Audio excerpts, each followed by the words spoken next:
More money for the ABC. Let's have a look. Hello everyone, Florian.heise here, and welcome to another episode of HeiseSays. Grab your stein of coffee. I want to have a look at this article here from news.com.au discussing Ida Buttrose trying to get more money for the ABC from both sides of politics. Remember, next year is an election, so it's time to put the cup out. It's time to rattle the cage. Time to make noise. All the public servants need to get as much money as they can. Let's have a look at this.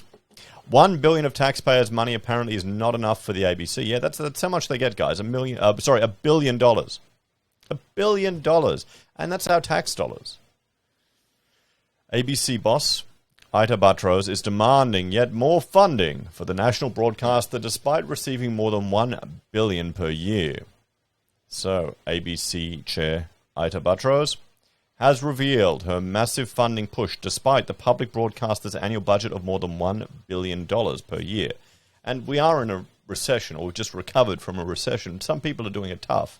Maybe, and, well, there's one thing, one just little tiny thing that I want to draw to your attention, everyone. I'll bring this here.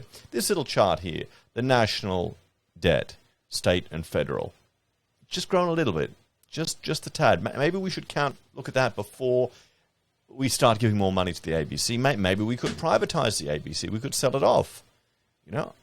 Hey, why not? Subscription service. We could shut down a lot of those offices. I'd be paying for Bluey. Not much else. Speaking to the Australian, after a 2-week speaking tour of the New South Wales Hunter Valley, the 79-year-old said the figure was not enough and that she was optimistic the looming 2022 federal election would provide an opportunity to score more cash. $1 billion isn't enough.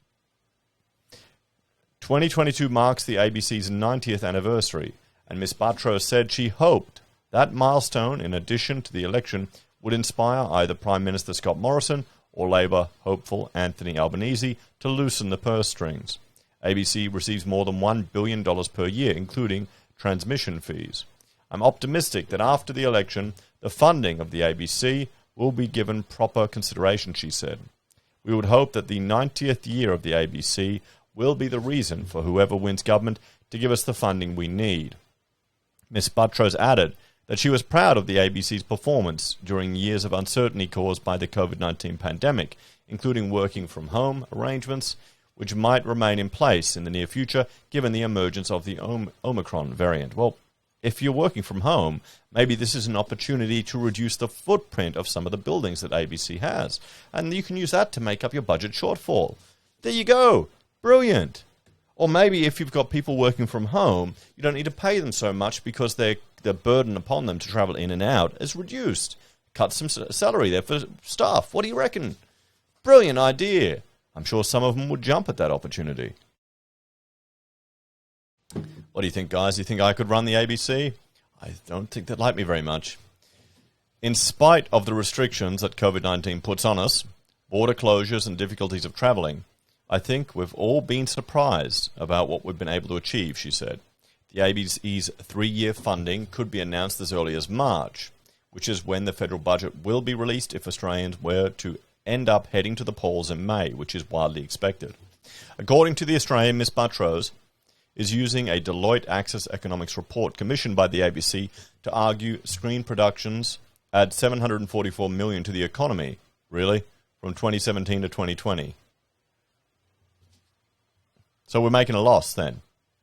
If they're only adding $744 million and they're getting $1 billion a year, we're definitely, this is terrible.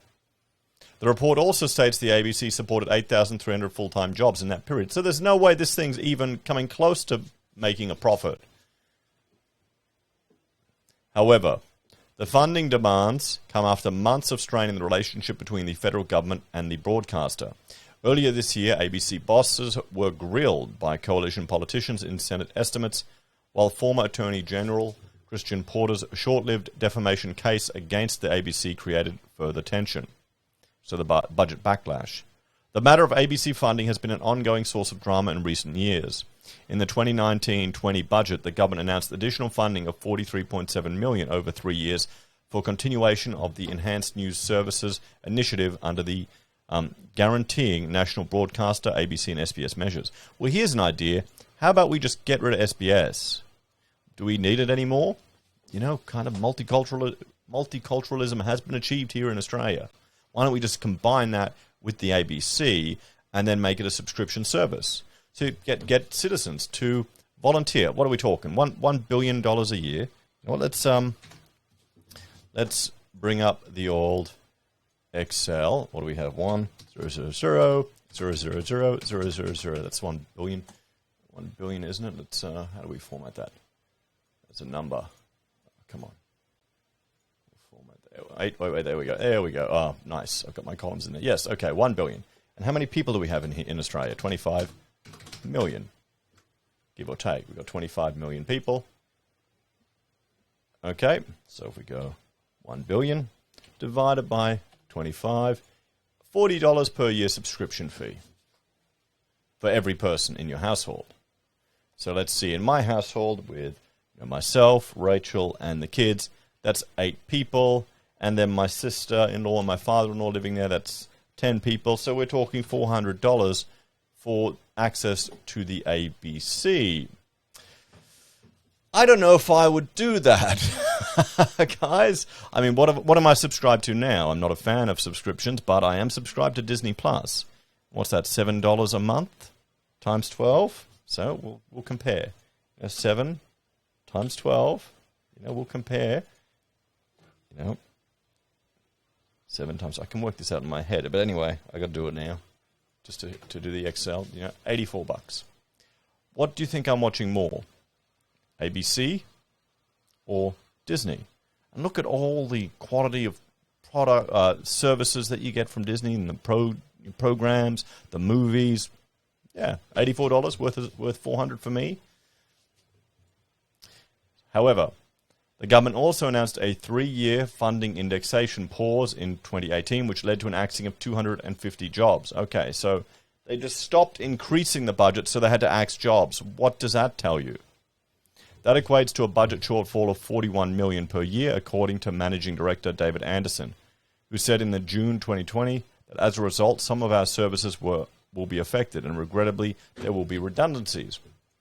The following month, Communications Minister Paul Fletcher hit back, claiming that the information spread by a lot of ABC journalists and Labor politicians was misleading.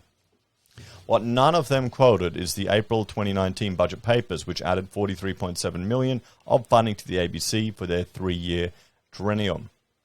And you need to look at that combined impact of both measures as a consequence of those the ABC's funding is growing every year over the 3-year period, he told Sky News at the time.